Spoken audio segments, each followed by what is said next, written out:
ముస్లింలు అనవలసిన అవసరం లేదు. ఎందుకంటే వాడికి అల్లా పేరు మీద 57 దేశాలు ఉన్నాయి, అలేలియా పేరు మీద 127 దేశాలు ఉన్నాయి. అంతా సమానమే. సర్వే జన సుఖినో భవంతి అనేటువంటి ఈ గొర్రెలకు ఒక్క దేశం కూడా లేదు. అయినా మేము 100 సంవత్సరాల సంస్థలు పెట్టి తిరుగుతున్నాము, అయినా మనం కానేవాడు లేడు. 500 సంవత్సరాల తర్వాత రామాలయం కట్టుకుంటే ఎంతో చంగల గుద్దుకొని మనం సంతోషపడ్డాం. నేనేమంటున్నానంటే 50,000 దేవాలయాలు కూడా కొట్టిన ఔరంగజేబు కాలంలో ఒక్క దేవాలయానికే సంతోషపడుతున్నాం.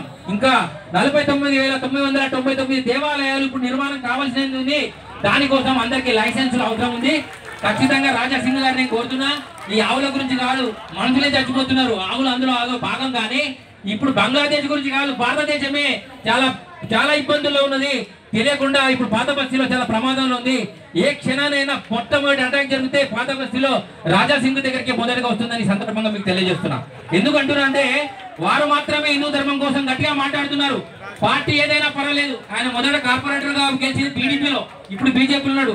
రేపు ఇంకో పార్టీకి పెడితే కూడా వాళ్ళందరూ సపోర్ట్ చేయడానికి వీళ్ళందరూ పైన ఉండాలని సందర్భంగా తెలియజేస్తున్నారు. ఎందుకంటే బీజేపీకి సపోర్ట్ చేయడానికి వేరే పార్టీ లేదు ఈ దేశంలో. బీజేపీకి సపోర్ట్ చేయడానికి ఒక పార్టీ లేదు.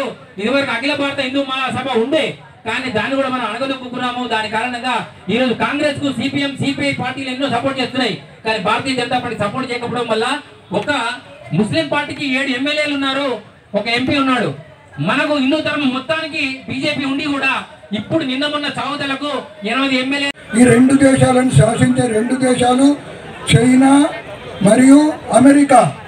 మొత్తం మీద ఈ 2 దేశాలే ప్రపంచాన్ని శాసించే స్థితిలో ఉండి మిగిలిన దేశాలన్నిటి మధ్యన ఏదైతే ఈ సమస్యను చేస్తూ, అదే సందర్భంగా బంగ్లాదేశ్లో ఉన్నటువంటి మాజీ ప్రధాని పదవీచ్యుతం చేసి ఏదైతే మహమ్మద్ యూనుస్ అనే ఒక అధ్యక్షుని ప్రధాని చేశారో, అతను ఈ మధ్యన వచ్చిన ఒక రిపోర్ట్ ప్రకారం అతను ఒక క్రిమినల్ కేసులో భాగం పంచుకున్నటువంటి ఒక వ్యక్తిని అమెరికా వీళ్ళందరి దగ్గరని పోషించి అతనికి యుఎన్ఓలో ఒక అవార్డు ఇప్పించి, అవార్డు ద్వారా నోబెల్ పీస్ అంటే ప్రపంచ శాంతి కాముకుడని ఆయనకు ఒక బ్యాను తగిలించి అతన్ని బంగ్లాదేశ్ మీదకి పురికెల్పి అక్కడున్న ప్రధాని పదవీచ్యుతం చేసిన తర్వాత ఈయన నాయకత్వంలో ఇవాళ జరుగుతున్నటువంటి అన్ని నేరాలు ఘోరాలు అన్నీ పోవాలంటే మనమంతా ఆ యుఎన్ఓ చెప్పి అతనికి ఏదైతే నోబెల్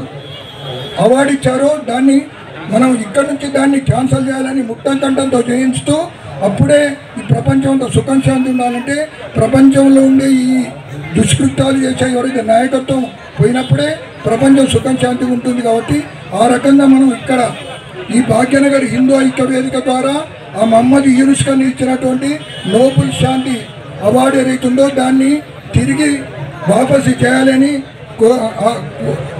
ఆశిస్తూ ఈ సందర్భం ముగిస్తున్నాను.